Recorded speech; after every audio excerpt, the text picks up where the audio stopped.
নন্দীগ্রামের হাটহাজারীর পুণ্ডরিক ধামের প্রাক্তন অধ্যক্ষ চিন্ময় কৃষ্ণ দাসের গ্রেপ্তারি নিয়ে উত্তাল বাংলাদেশ। পড়শি দেশের বিভিন্ন শহরে চিন্ময় কৃষ্ণ দাসের মুক্তির দাবিতে আন্দোলনে নেমেছেন সনাতনীরা।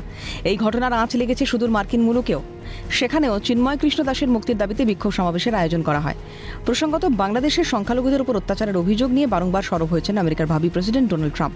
এর আগে রাষ্ট্রপতি নির্বাচনের প্রচারে বেরিয়ে এই ইস্যুতে সরব হয়েছিলেন তিনি। কিছুদিন আগেই দীপাবলির শুভেচ্ছা জানাতে গিয়ে এই ইস্যুতে নিজের এক্স হ্যান্ডেলে ট্রাম্প লিখেছিলেন, খ্রিস্টান এবং অন্যান্য সংখ্যালঘুরা প্রতিনিয়ত দুষ্কৃতীদের হাতে আক্রান্ত হচ্ছেন, এর তীব্র নিন্দা জানাচ্ছি। তিনি লিখেছিলেন, আমি ক্ষমতায় থাকলে এমন কখনো হতো না। কমলা হ্যারিস এবং জো বাইডেন বিশ্ব ও আমেরিকায় হিন্দুদের উপেক্ষা করেছেন।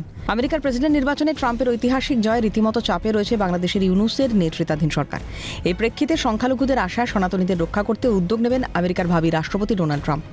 অশান্ত বাংলাদেশের সংখ্যালঘুদের নিরাপত্তা সুনিশ্চিত করতে ট্রাম্প আগামী দিনে কি পদক্ষেপ নেন, সেদিকেই নজর আন্তর্জাতিক মহলের। সত্যজিৎ মুখোপাধ্যায়ের রিপোর্ট, ক্যালকাটা নিউজ।